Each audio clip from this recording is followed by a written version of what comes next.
This week is going to be about moving from your informative idea to the outline itself. So the entire week is really structured around this process of moving from what you think you want to talk about in that informative speech up to having some type of rough outline. And so my goal is by the end of this week, you'll have something that you can be working with and practicing with. And as we're doing this week, this is a very important week, and we're really focusing in on invention and arrangement for your informative speech. And I just kind of wanted to give you a sense for what the difference here is between the impromptu and the informative speech. So in your impromptu speech, you were dealing with a couple of moving pieces. You had your thesis statement, you had your two claims, and you had some support under each one of those claims.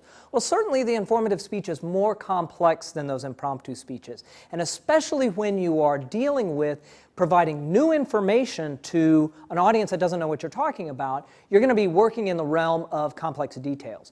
And so I think it's useful to think about having sort of three levels of meaning. Now in the impromptu, you probably had two levels of meaning. You had your claim and your evidence. But in this informative speech, I think it's useful to be thinking about three levels of meaning. So what are these levels of meaning? Well, these are ways that we are going to organize our speech. So just very briefly, I kind of want to talk to what these levels are, how these levels are going to structure our time this week, and how this relates to the evaluation rubric, that feedback form. So to begin with, when I'm talking about levels of meaning, you could come at this through various different ways. If you were outlining it in a very traditional outline format, you could talk about this as, main claim, subclaim, and evidence. Or you could talk about it in terms of main point, subpoint, and details. If you're teaching, sometimes we use a language of chunking. So you could talk about it as your big chunk, the bits and pieces within that chunk, and then the specific details that you're driving with. So at the end of last week when we were working on speech goals, I talked about a speech that I might do on kairos, this rhetorical concept of kairos. So here's what this outline might look like. And as you're looking at it, what you can see is there are main points, there are subpoints, and then there are details underneath those points. So these are these three different levels of meaning. And it's a way of thinking through the interrelationship between when you're in the deepest bit of detail and when you're telescoping back out to the sort of the broader points. So this is going to structure at least this week, because in the next lecture what we're going to be working on is really nailing down what those main points are, those big chunks, those ideas that you have to cover in order to be clear for your audience. Then we're going to start thinking about, well, if those are the big chunks, how are we arranging the speech so that those chunks make sense, those main points make sense? And that's bringing us into the level of the subpoint or the subclaim. This will probably cause us to revise a little bit what those main points are. Remember last week we talked about that cyclical model of speech composition. Well, we're in the thick of that now.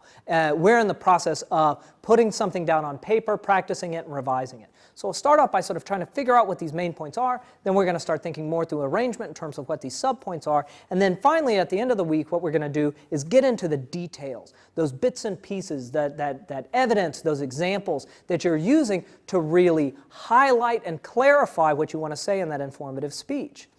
And then the last thing that we'll do is we'll telescope back out and say, well, now how do you talk through these various levels of meaning in a way that add to their strength, add to their clarity, and sound good? So that's kind of what these levels of meaning are and how we're going to be spending our time. So what does this do for us in terms of the rubric? And I come back to this again because I think moving through that rubric is very useful because it allows us to kind of focus in on specific skills, and when it comes time to provide peer evaluation, you are getting quality feedback. And I do strongly believe that good speakers are often good speech critics. And so you're just expanding your sense of judgment. So how do these levels of meaning map on top of that? How does what we're doing this week map on top of the rubric that we've covered thus far? Well, when we're talking about including appropriate and varied evidence, we're going to be spending time talking about just that. Used evidence to explain the topic clearly and effectively, we're going to be doing that.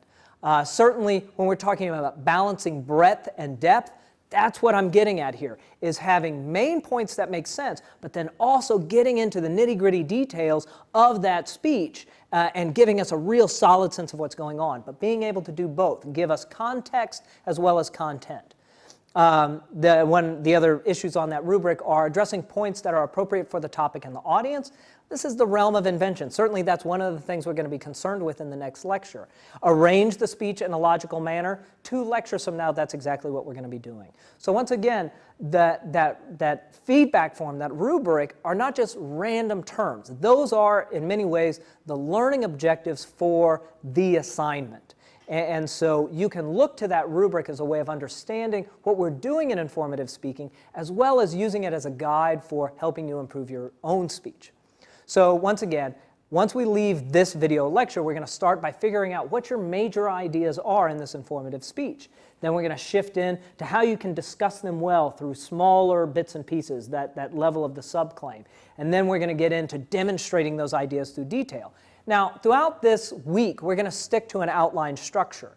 And I think that's very useful in informative speaking, and especially for informative speaking in extemporaneous situations. But remember always, the goal is to prepare a good speech, not to prepare a good outline.